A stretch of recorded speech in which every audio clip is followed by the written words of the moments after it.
말씀 나누겠습니다. 오늘 말씀의 제목은 하나님이 주신 부요함입니다.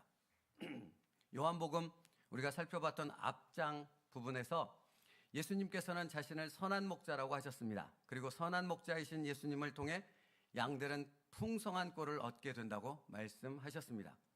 요한복음 10장 9절에 내가 문이니 누구든지 나로 말미암아 들어가면 구원을 받고 또는 들어가며 나오며 꼴을 얻으리라 하셨고요. 요한복음 10장 10절에 도둑이 오는 것은 도둑질하고 죽이고 멸망시키려는 것뿐이요 내가 온 것은 양으로 생명을 얻게 하고 더 풍성히 얻게 하려는 것이라 말씀하셨습니다. 목숨을 버리신 선한 목자로 인하여 양들은 하나님의 풍성함이 무엇인지를 알며 하나님의 풍성함이 어떠한가를 자신의 삶 속에서 경험하게 되어진다라는 것입니다. 어떻게? 선한 목자 되신 예수님이 죽으심을 통해서. 그러니까 여러분, 하나님의 부요함은 누구나 아무나 내가 누리고 싶다고 해서 누구나 누릴 수 있는 부요함이 아니고 알게 되는 것이 아니라는 것입니다. 오직 예수 그리스도를 통해서만 알 수 있고 누릴 수 있습니다. 목숨을 버리신 선한 목자로 인하여 양들은 하나님의 풍성함을 누릴 수 있다 했습니다. 이는 만나처럼 잠시 있다가 없어지는 일시적인 만족을 주는 것이 아닙니다. 우리에게 참된 안식을 누리게 하는 영원한 꼴입니다. 영원의 주인이신 하나님만이 주실 수 있는 영원한 부요함을 의미한다는 것입니다. 그래서 요한복음 10장 28절에 내가 그들에게 영생을 주노니 영원히 멸망하지 아니할 것이요. 주님은 양들을 향해 내가 이 땅에서 누리다가 없어질 유한한 것을 너희에게 준다고 말씀하지 않았습니다. 내가 너희에게 주는 것은 세상이 주는 것과 다른데 그것은 오직 하나님만이 주실 수 있는 영원한 것이다. 그러니까 여러분, 지금 이 자리에 이 예배당에 앉아있는 여러분이 이 세상에 어떤 것을 구하고자 이 자리에 앉아있다면 전혀 핀트가 맞지 않죠. 여러분, 박수는 두 손이 마주쳐야 소리가 나죠. 엇갈리면 영원히 소리가 나지 않습니다. 아무리 힘을 다해도 소리가 나지 않죠. 소리가 나려면 마주쳐야 합니다. 하나님께서 영원한 것을 주시려 하시는데 세상의 것을 바라고 온다면 영원히 마주치지 않는 엇갈리는 박수밖에 될 수 없지만 영원한 것을 주시고자 우리를 찾아오신 그 하나님께 영원한 것을 구하는 자가 되어졌을 때 정확하게 일치하게 되어진다는 것을 여러분의 삶 속에서 경험하게 되어진다는 것입니다. 사실은 이게 부요함입니다. 그러니까 부요함은 하나님께서 영원한 하나님이시며 영원한 것을 주실 수 있는 분은 하나님밖에 없는데 그분이 나를 주시기 위해 그 영원한 것을 주시기 위해 오셨다라는 것, 그리고 그것을 바라는 영원한 것을 사모하는 여러분의 마음이 만나게 되어졌을 때 여기서 하나님의 놀라운 부요함과 풍요함을 누리게 되어진다라는 것입니다. 그러므로 여러분, 다시 말씀드립니다. 영원한 부요함은 오직 예수 그리스도로 말미암아 얻을 수 있습니다. 베드로후서에서 베드로 사도 역시 같은 것을 말하는 것을 볼 수 있습니다. 베드로후서 1장 3절이요. 우리 같이 읽겠습니다. 시작. 그의 신기한 능력으로 모든 것을 우리에게 주셨으니 이는 자기의 영광과 덕으로서 우리를 부르신 이를 알므로 말미암음이라. 여러분 띄워놔 주세요. 그거. 여기서 베드로 사도는 뭐라고 말하는가? 그의 신기한 능력으로 생명과 경건에 속한 모든 것을 우리에게 주셨으니 라고 말합니다. 근데 시작이 그의 신기한 능력이에요. 이는 왜 사람들을 이렇게 이목을 집중시킬 때 어떤 큰 쇼 같은 거, 이벤트 같은 거, 뭔가 이렇게 놀랄만한 신비하고 이렇게 화려한 어떤 능력, 그런 것을 얘기하는 것이 아닙니다. 그런 것이 아니에요. 그러면 신비한 능력이란 무엇입니까? 하나님으로부터만 나올 수 있는 능력이라는 말이에요. 하나님만이 가지신 고유함. 성경에서 선하다고 말씀하잖아요. 여러분, 선은 누가 기준입니까? 하나님만이 기준이에요.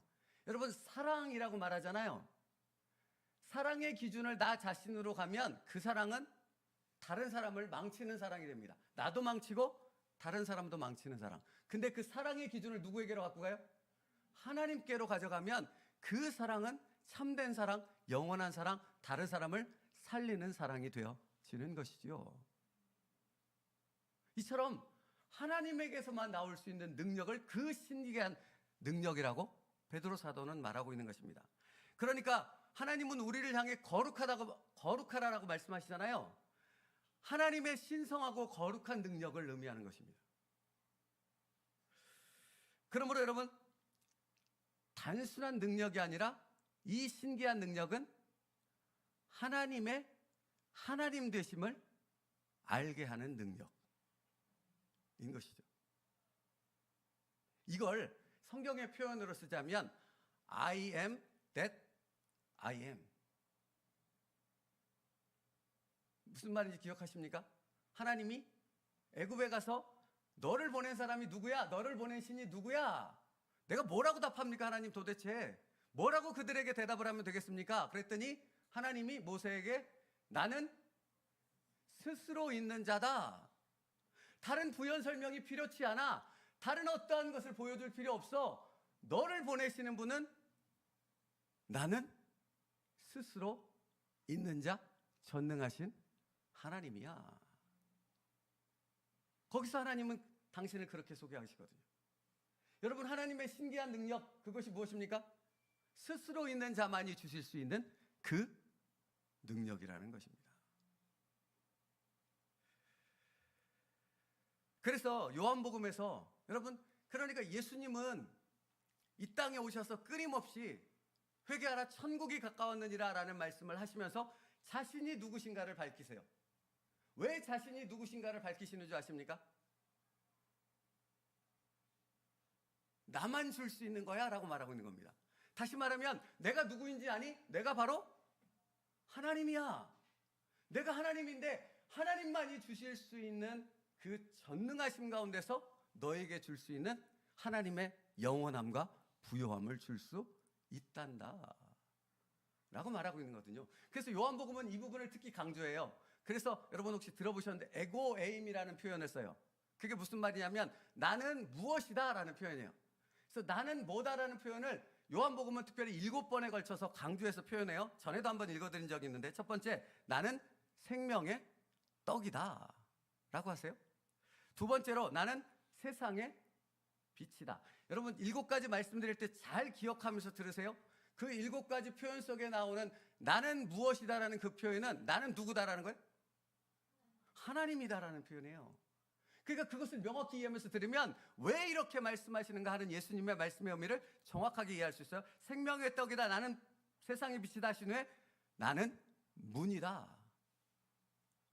무슨 문? 영원으로 들어갈 수 있는 유일한 문.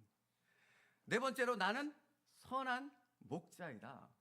설명드렸죠, 방금 앞에서. 왜 선한 목자이십니까? 내가 죽음을 통해 너에게 영원한 꼴을, 영원한 부요함을 줄 수 있기 때문이야. 다섯 번째, 나는 부활이요 생명이다. 여섯 번째, 나는 길이요 진리요. 감사합니다. 오늘은 따라서 해주세요. 나는 길이요 진리요 생명이다. 나로 말미암지 않고서는 아버지께로 올 자가 없느니라. 나로 말미암지 않고서는 아버지로부터 임하는 전능하신 스스로 계시는 그 하나님으로부터 임하는 그 영원한 것을 절대로 누릴 수 없다. 나를 통해서만 가능하다. 마지막으로, 나는 참 포도나무다. 여러분, 동일한 얘기입니다. 여러분, 포도나무는 무엇입니까? 우리는 젖붙였다 말하는 것이잖아요. 젖붙였으니까 이제 우리에게 모든 것이 흘러넘치는 것은 어디로부터 흘러 들어오는 거예요? 나무로부터. 그런데 예수님이 나무라고 말씀하시는 것은 그것이 세상이 주는 어떤 것을 너에게 주기 위한 것이 아니라는 거죠. 예수님으로부터 공급되는 것은 영원한 것, 하나님에게 속한 그것을 우리에게 계속해서 공급하시는 나무 대신 예수 그리스도에게 우리가 접붙여 있다라는 것입니다.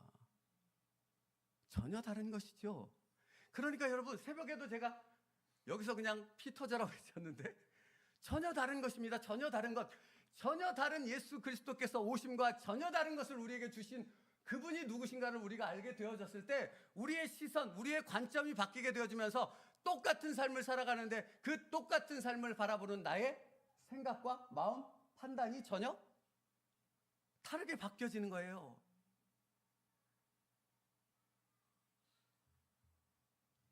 그렇죠. 그래서 예수님은 요한복음에서 에고에임이라는 표현을 통해 7가지로 나는 누구이다라는 부분을 말씀하심을 통해 내가 바로 하나님인데 내가 이 땅에 온 것은 너희에게 하나님이 가지신 그 신기한 능력의 영원한 것을 너희에게 주기 위함이다.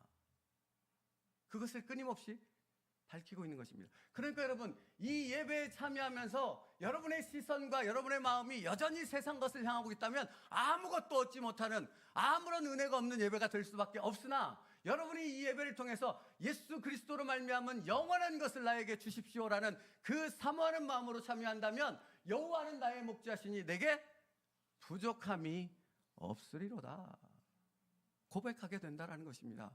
여러분, 시편 23편을 기록한 다윗은 그 상황이 죽을 만큼 힘든 상황 아닙니까?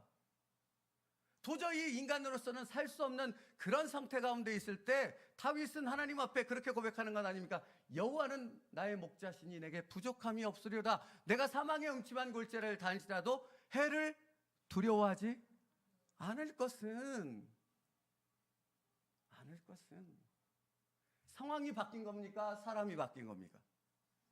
사람이 바뀐 겁니다. 오늘 이 시간에 하나님께서는 먼저 여러분의 상황을 바꾸시지 않습니다. 뭘 먼저 바꾸시길 원하십니까? 예수 그리스도로 말미암아 여러분을 먼저 바꾸길 원하십니다. 믿음이란 바로 그런 것입니다.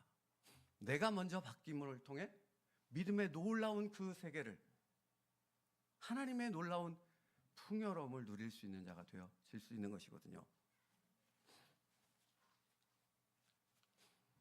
이처럼 그의 신기한 능력으로는 창조주여 전능하신 하나님만이 가지신 고유한 능력을 의미하여 말씀하는 것입니다. 그러면 계속해서 볼까요? 뛰어나 주세요. 계속. 그의 신기한 능력으로 그 다음에 뭐라고 표현하냐면 생명과 경건에 속한 모든 것을 우리에게 주셨으니. 그러니까 영원한 하나님의 전지전능하심으로 우리에게 무엇을 주신다고 말씀하는 거잖아요. 근데 무엇을 주신다고 지금 표현하고 있어요? 생명과 경건이라. 여러분, 여기서 잠깐 질문을 가져야 돼요. 그러니까 말씀을 보면 끊임없이 질문이 멈추지 않는다니까요. 그의 신기한 능력으로, 하나님의 전능하심과 영원하신 능력으로 주시는 건데 생명이라고 말하면 이해가 되죠. 지금 분명히 설명드렸으니까. 그러니까 생명이라고 표현한다면 영원한 그 생명을 주시는 것이라는 것이 언뜻 바로 이해가 돼요. 근데 생명이라고만 표현하지 않았다라는 거예요. 뒤에 뭐라고 붙였어요? 경건이라는 단어가 붙었어요.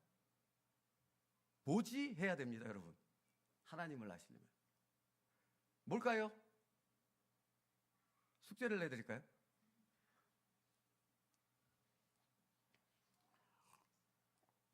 여러분, 여기서 생명이라는 말은 조에라는 말 들어봤죠? 하나님이 있는 그 영원한 생명, 그 생명을 주신 거예요. 근데 경건이라는 단어를 썼어요. 이 경건이라는 말을 찾아보니 그 말의 뜻이 뭐냐면 올바르게 하나님을 예배하다라는 뜻을 갖고 있어요. 그러니까 언뜻 이해가 좀 오지 않습니까? 왜 경건이라는 단어를 썼는지? 무슨 말이에요? 하나님의 영원한 생명을 우리에게 주셨죠. 조회를 주셨어요. 근데 그 영원한 생명을 받은 우리는 천국 가는 그날까지 뭐 하면 됩니까? 이제 뭐 하는 거예요? 이 땅에 살아서 그 영원한 생명을 누리는 삶을 살아가야 한다라는 것입니다.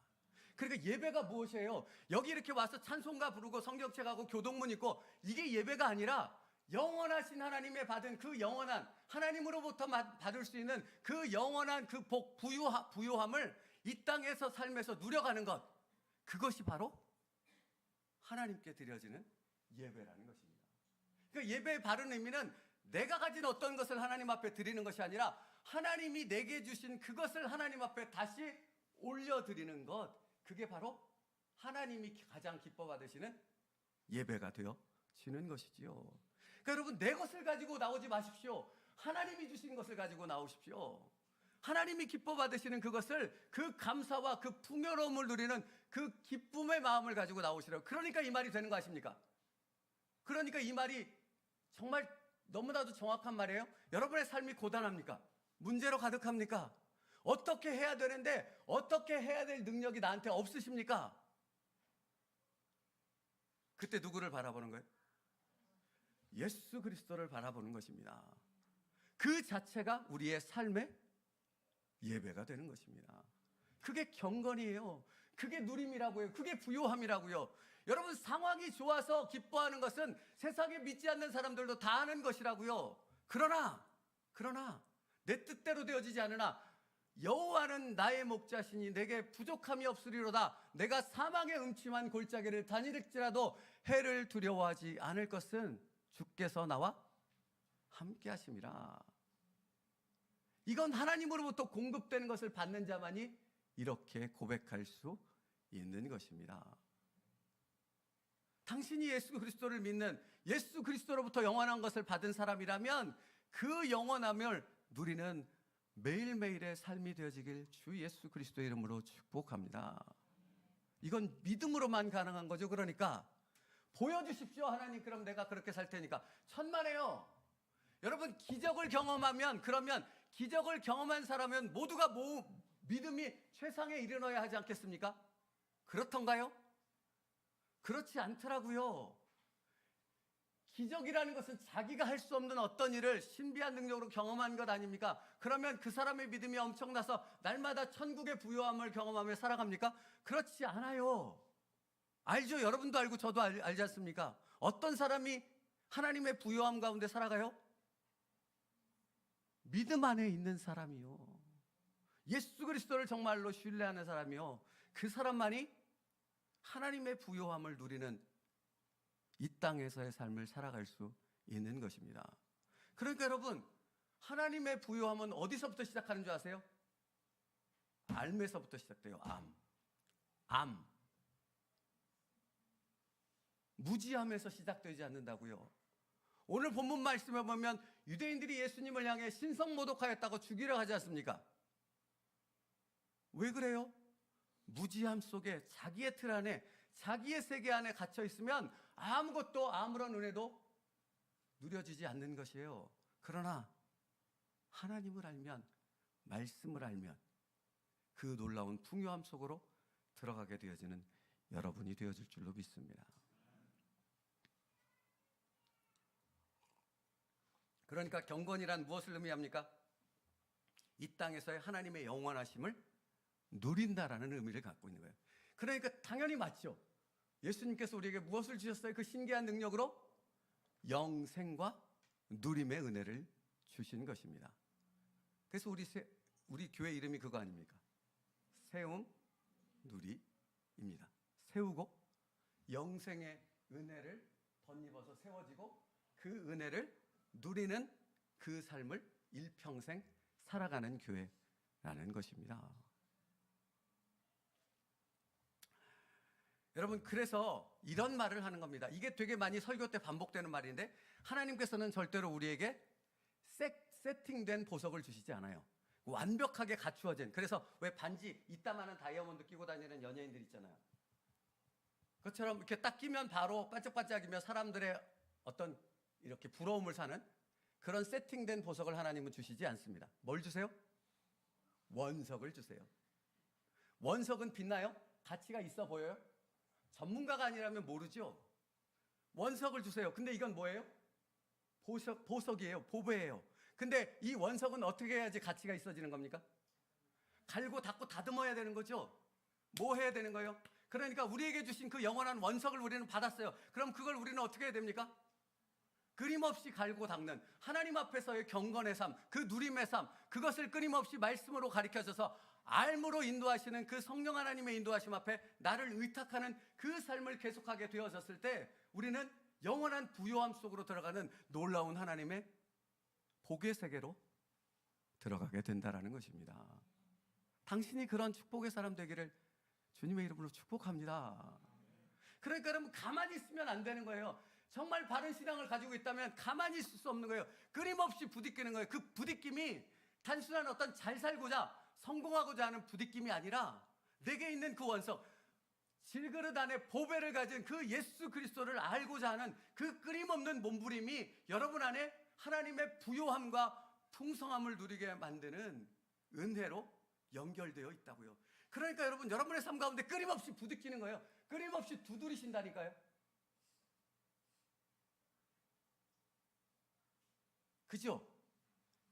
여러분, 금이 순금이 되려면 어떻게 해야 돼요? 정금과 같이 되어 나오리라. 순금이 되려면 여기서 불순물을 제거하잖아요. 뜨거운 풀무불에 들어가서 모든 불순물이 제거되어질 때 순금이 되어지잖아요. 그게 우리의 삶이라고요. 부요함을 누리는 삶이라고요. 할렐루야. 그것이 바로 지금 그의 신기한 능력으로 생명과 경건에 속한 모든 것을 우리에게 주셨으니 라는 말에 담겨있는 의미입니다. 그러면 계속해서 볼까요? 여러분 그 뒤에 부분, 그 뒤에 뭐라고 적혔습니까? 이는 자기의 영광과 덕으로서 우리를 부르신 이를 알므로 말미암느니라. 뭐에서 시작돼요? 이 모든 부유함과 이 모든 축복을 누리는 것은 뭐에서 시작된다고요? 알면서 시작되는 것입니다. 누구를? 예수 그리스도를. 그분의 말씀을.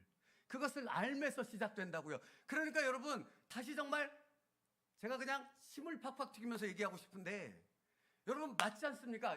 여러분을 말씀의 자리로, 기도의 자리로, 그 알의 자리로 초대할 때 여러분 노라고 해야 돼요? 아멘이라고 해야 돼요? 입으로만? 여러분의 몸이 와 있어야 된다고요. 그 알의 자리로. 어떻게 생각만으로 알미 되겠냐고요. 제가 놀이기구를 원래 좋아하는데 늙으니까 이제 놀이기구도 어지럽더라고요. 예전에 자이어드롭을 탄 적이 있습니다. 요즘엔 더 훌륭한 놀이기구가 많은데, 자이어드롭이 이렇게 따따따따 올라갔다가 멈춘 다음에 슉 떨어졌다가 다시 이렇게 떨어지잖아요. 그 떨어지기 직전에 쾌감이 아주 죽이지 않습니까? 왜 이야기를 하냐면, 여러분 보십시오. 자이어드롭에 대해서 제가 아무리 말로 설명한다고 해서 알아들어요? 백문이 불여일견. 뭐 하면 돼요? 타보면 돼요. 타보면 됩니다. 여러분, 알미라는 건 그 자리에 와서 알게 되어졌을 때, 경험하게 되어졌을 때, 깨닫게 되어졌을 때, 그때 막강한 하나님의 은혜와 풍요함과 부유함을 누릴 수 있어요. 그냥 단순히 여기 멀리 떨어져 가서 그런가 보다 이래가지고는 아무것도 되지 않아요. 말씀을 펼쳐서 읽어야 되고, 그 말씀을 묵상해야 되고, 그 말씀을 씨름할 때, 그때 하나님의 부요함이 나의 심령을 채우는 놀라운 하나님의 역사로 나타나게 되어지는 것이죠. 그러니까 여러분, 말씀을 들으면 들을수록 우리의 삶은 때로는 고단해질 수 있습니다. 어째서 고단할 것일까요? 그 부요함의 깊은 세계로 들어가기에 고단한 것이에요. 그러니까 그것은 은혜로다가 되는 것입니다. 그러므로 우리를 부르신 이를 알므로 말미암아 우리는 하나님의 부요함을 찐하게 누릴 수 있게 되는 것입니다. 찐이야 라는 뭐 이런 노래도 있던데, 정말 찐하게 누릴 수 있다고요. 알므로. 그래서 요한복음 17장 3절이요. 같이 읽겠습니다. 시작. 영생은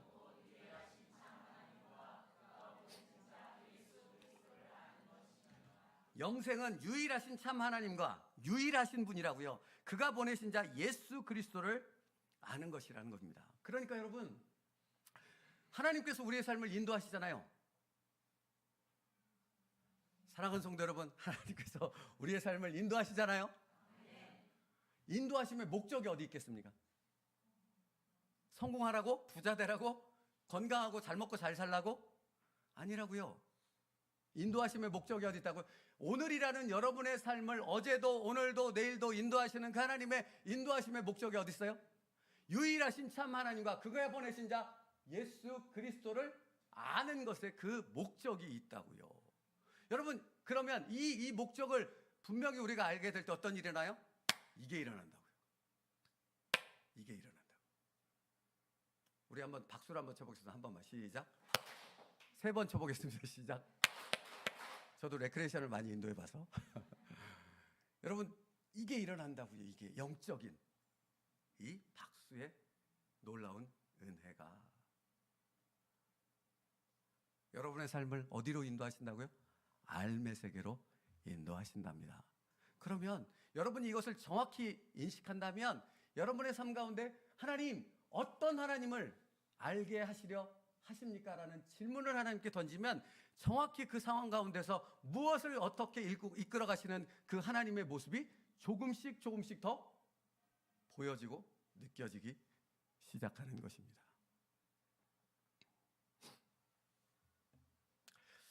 이것에 대해서 좀 더 실질적으로 우리가 묵상할 수 있는 부분을 이렇게 나눌 수 있는 게 뭐가 있을까 이렇게 묵상하면서 있는데, 이번 새벽, 그러니까 이게 참 설교자만이 알 수 있는 은혜예요. 어떤 부분을 이렇게 요한복음을 묵상하고 있는데 새벽에 챔버스 목사님의 말씀을 묵상하면 연결되는 부분이 그렇게 많을 수 없어요. 놀라울 만큼. 마치 얘야, 너가 이렇게 묵상하는데 이게 부족하지? 이거야, 이거. 영적으로 뛰어난 챔버스 목사님이라는 이 엄청난 분이 누렸던 그 은혜의 그것들이 이런 거야 라고 이렇게 연결시켜 주듯이 연결을 시켜 주시더라고요. 거의 매번 그래요. 챔버스 목사님의 표현 가운데 이 부분에 대한 표현이 있어서 그대로 옮겨왔습니다. 들어보십시오. 하나님께서 우리를 기뻐하시는 순간부터 주님께서는 우리가 참된 만족의 샘들이 주님 안에만 있다는 사실을 배울 수 있도록 이 세상에 속한 모든 헛된 부여를 궁핍하게 하십니다. 정확하지 않습니까? 여러분은 안 느껴지시나 보다. 저는 이게 딱 책상을 치게 되더라고요. 이렇게. 그죠? 여러분, 주님께서는 우리가 참된 만족, 그러니까 영원한 세계의 그 놀라운 하나님의 부요함들을 누릴 수 있도록, 그것을 받았다라는 사실을 깨닫고 그것을 누릴 수 있게 하신답니다. 그래서 우리의 삶을 인도하신대요. 그런데 하나님께서 인도하실 때 뭐라고 인도하시는가? 참된 만족의 샘들이 주님 안에만 있다는 사실을 배울 수 있도록 이 세상에 속한 모든 헛된 부요를 다 궁핍하게 하신대요. 궁핍이요. 그러니까 여러분, 내게 능력 주시는 자 안에서 내가 모든 것을 할 수 있느니라. 이 앞에 구절이 더 중요하다고요.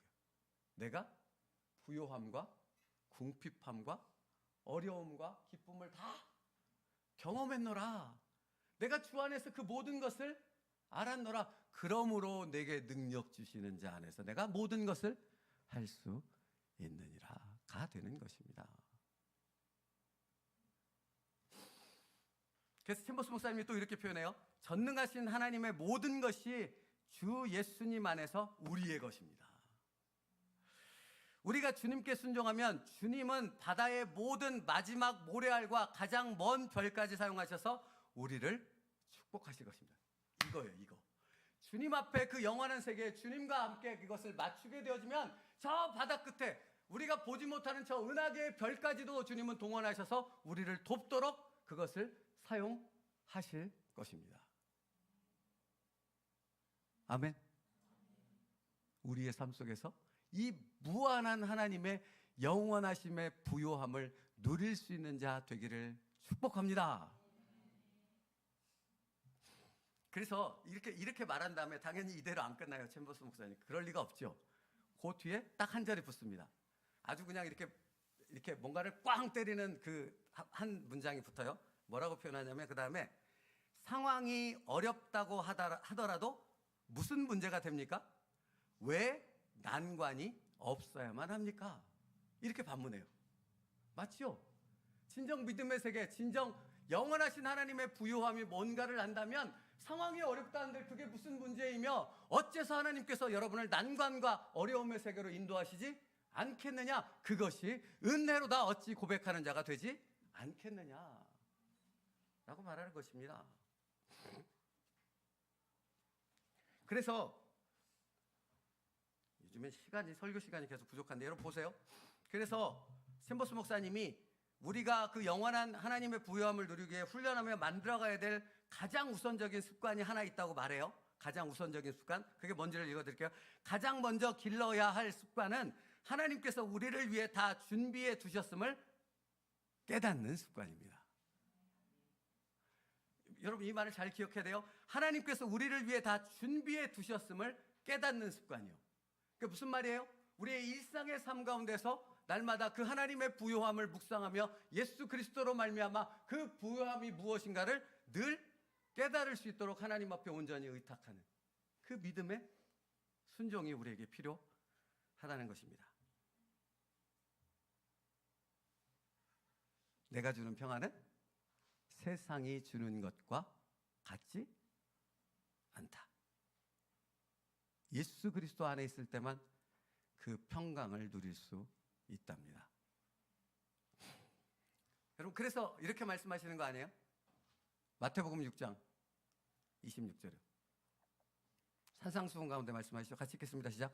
공중의 새를 보라.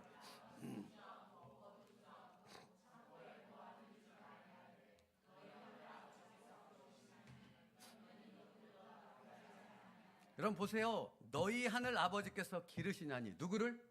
우리를. 너희는 이것들보다 귀하지 않냐. 마태복음 6장 29절부터 30절 다시 읽을게요. 시작. 그러나 29절부터 30절에 시작.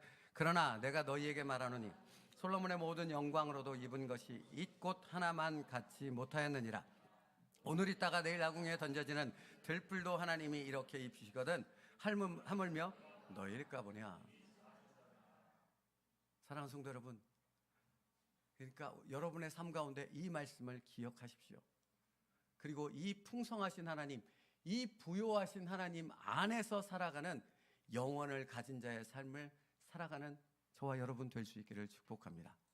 그때만 달라지는 것입니다. 그때만 우리의 삶의 모든 것이 바뀔 수 있는 것이지요. 그러니까 여러분 알므로부터 이 모든 것이 시작된다고 했어요. 그러니까 내가 믿음 안에서 그것을 분별할 때만 이 은혜를 누릴 수 있습니다. 그런데 한 가지 기억해야 될 것은 오늘 본문 말씀에서도 유대인들이 예수님을 알지 못하는 무지함 속에 빠져 있었다고 그랬잖아요. 그러니까 그들 마음 가운데는 그들이 갖고 있는 틀 가운데서 이런 얘기가 있는 거죠. 왜 그래야 되는데? 왜 그래야 되는데? 라는 생각이요. 제가 지난주에 말씀드렸잖아요. 어떤 학자가 성경을 여러 번 읽었는데 예수님을 믿지 않고 죽었다고. 그가 가지고 있는 평생의 의문점은 왜 예수님이 정상적인 남자와 여자 그 가정을 통해서 태어나지 않고 처녀의 몸을 통해서 태어나는가, 이 질문하다가 죽었어요. 근데 여러분 이 질문이 인간적인 생각의 틀 안에서는 당연히 풀려지지 않는 질문이지만, 그렇지만 어디 안에서는 풀려져요? 하나님이 전능하심을 믿으면 얼마든지 풀어질 수 있는 얘기입니다. 여러분 내가 죽을 병에 걸렸습니다. 하나님은 낫게 하실 수 있습니다.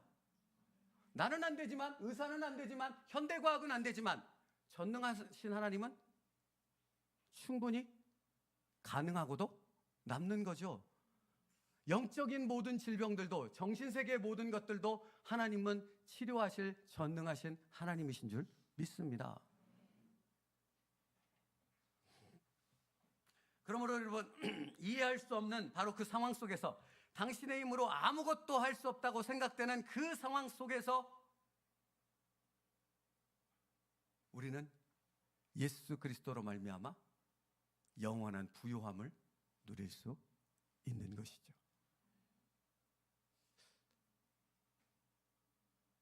은혜로다.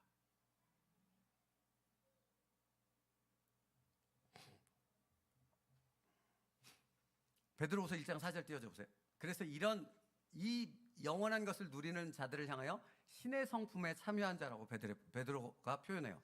베드로후서 1장 4절 같이 읽겠습니다. 시작. 이로써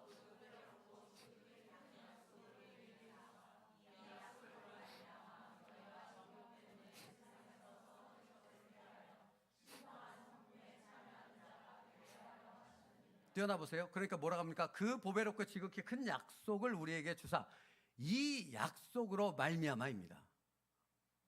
이 약속으로 말미암아, 그래서 신성한 성품에 참여한 자가 되게 하셨다라는 것입니다. 예수 그리스도의 약속의 말씀으로 말미암아서 말입니다.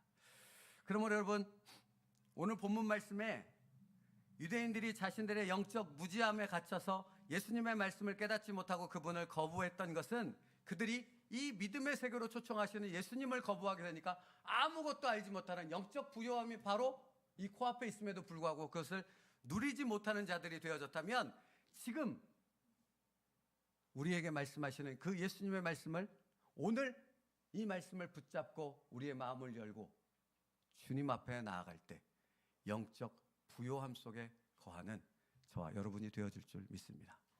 그 풍성하심을 누릴 수 있는 한 주간의 삶이 되어지길 주님의 이름으로 축복합니다. 기도하겠습니다.